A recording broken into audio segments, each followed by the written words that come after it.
एक गांव में एक गरीब किसान रहता था।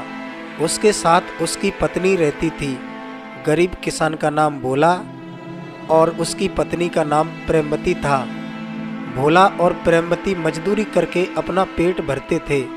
एक दिन भोला अपनी पत्नी प्रेमवती से बोला, प्रेमवती, मैं खेत पर जा रहा हूँ, तुम खाना लेकर खेत पर आ जाना।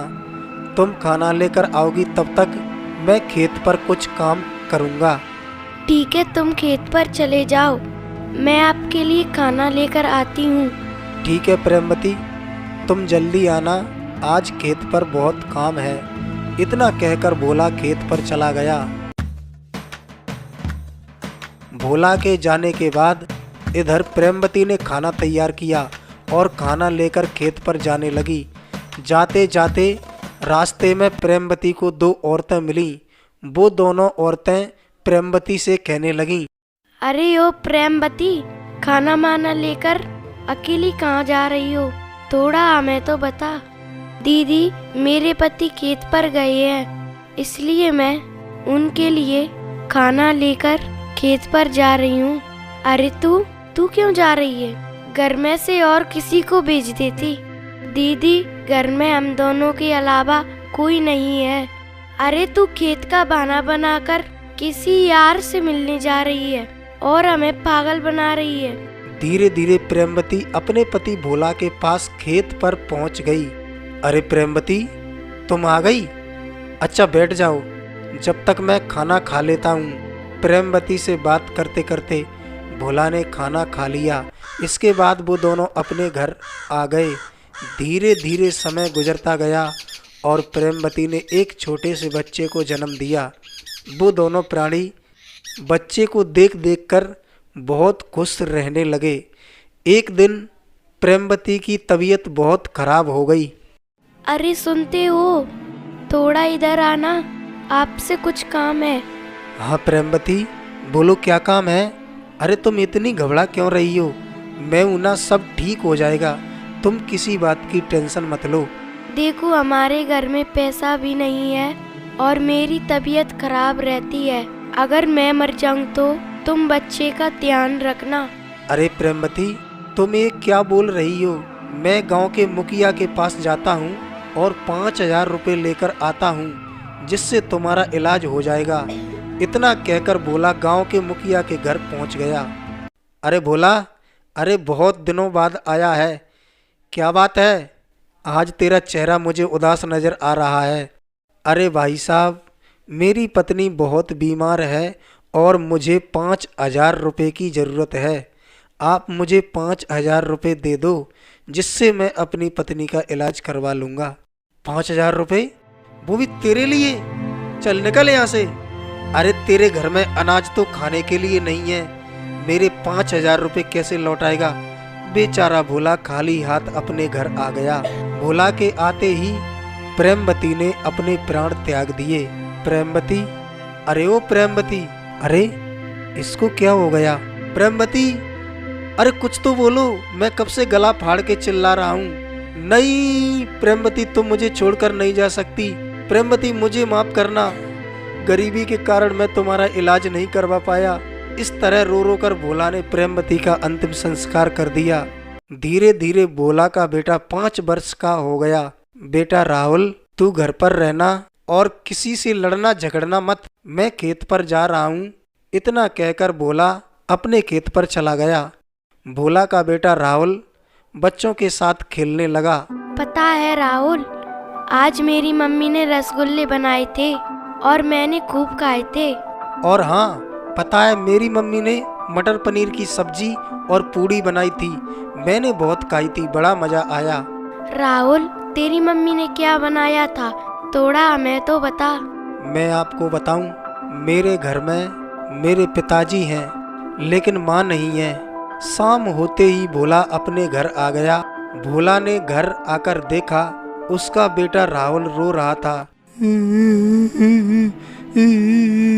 अरे बेटा राहुल, अरे तू क्यों रो रहा है? मुझे बता क्या बात है, क्या तुझे भूख लगी है? पिताजी, मुझे भूख नहीं लगी, आप ये बताओ मेरी माँ कहाँ है? मोहल्ले में सभी बच्चों की माँ है, लेकिन मेरी माँ क्यों नहीं है?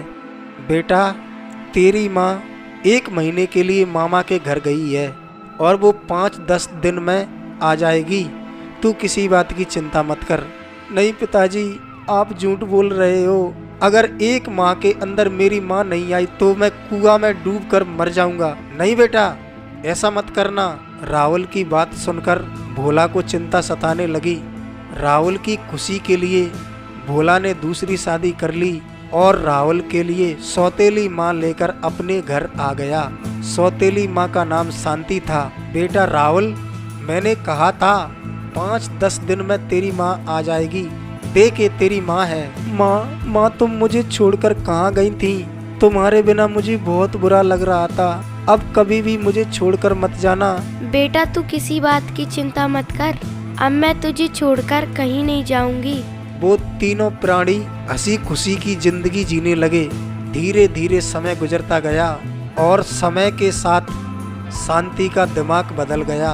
एक दिन शांति की पड़ोसन शांति के घर आई और शांति से बोली, अरे शांति, तूने इतने बुढ़े आदमी से शादी कैसे कर ली? तेरी उम्र देख और उसकी उम्र देख। तेरी और तेरे पति की जोड़ी अच्छी नहीं लग रही। बहन, मेरी किस्मत में बुढ़ा लिखा था, अब मैं क्या कर सकती हूँ? जैसा है वैसा ठीक है। अरे इतना बुढ़ा मेरा पति होता तो मैं कभी छोड़कर भाग जाती। हे भगवान, इतना बुढ़ा आदमी तूने कैसे पसंद कर लिया? दीदी, अब मैं क्या कर सकती हूँ? मैं किसी के साथ भागकर जाऊंगी तो मेरी बदनामी हो जाएगी।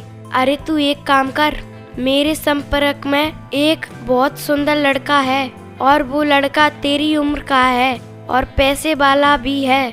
तू उसके साथ शादी कर ले, तेरी जिंदगी बन जाएगी। हाँ दीदी, ये बात ठीक है, मैं ऐसा ही करूँगी। इस तरह पड़ोसन ने शांति की मुलाकात उस लड़का से करवा दी।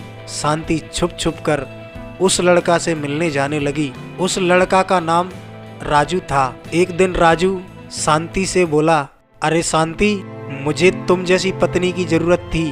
तुम कहाँ उस बुड्ढे के घर जिंदगी गुजार रही हो?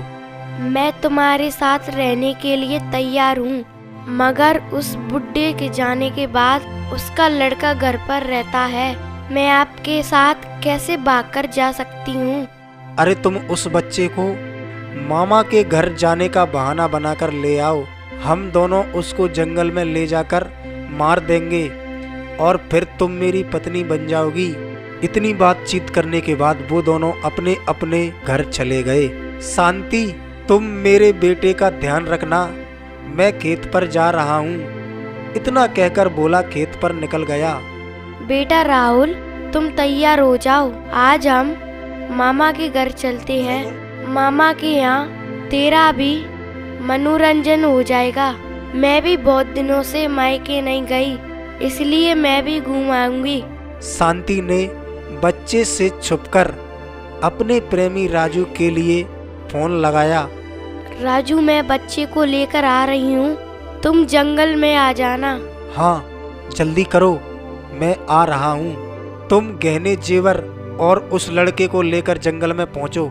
इस तरह शांति मामा के घर जाने का बहाना बनाकर उस बच्चे को लेकर जंगल की ओर चल पड़ी। उधर से उसका प्रेमी राजू आ गया। उन दोनों ने उस बच्चे को पेड़ से बांध लिया और उसको मारने लगे। अरे माँ, तुम ये क्या कर रही हो? तुम तो बोल रही थी मामा के घर जा रहे हैं, लेकिन जंगल में लाकर मुझे मार रही हो। इस तरह उन दोनों ने उस बच्चे को जान से मार दिया। बच्चे को खत्म करके वो दोनों वहाँ से भाग गए। भागते भागते शांति के प्रेमी राजू को नांग ने काट लिया। नांग के काटने से उसका प्रेमी खत्म हो गया। इधर बच्चे के पिता भोला को पता चला तो वो वहाँ पर आ गया। अरे शांति, तूने ये क्या कर दिया? अरे तुझे शर्म नहीं आई? हरामखोर, हरामजादी, बेवफा औरत, तूने प्रेमी के चक्कर में मेरे बच्चे का खून कर डाला। भोला ने अपने बच्चे का अंतिम संस्कार कर दिया। हे भगवान, अब मेरा इस दुनिया में कोई नहीं बचा है, अब एक ही उपाय है, मौत। इस तरह अपने बच्चे के मरने के बाद भोला ने खुद खुशी कर ली। उसने अपने प्राण त्याग दिए। ए भगवान, इस दुनिया में मेरा कोई नहीं है, मुझे भी मरना चाहिए। इस तरह सभी लोगों ने अपने अपने प्राण त्याग दिए। कहने का मतलब है, ऐसा प्यार क्या काम का, प्रेमी के चक्कर में हमारी जिंदगी नर्क बन जाए। दोस्तों, अगर हमारी कहानी पसंद आई हो तो हमारे चैनल को सब्सक्राइब करके घंटी दबाएं। धन्यवाद।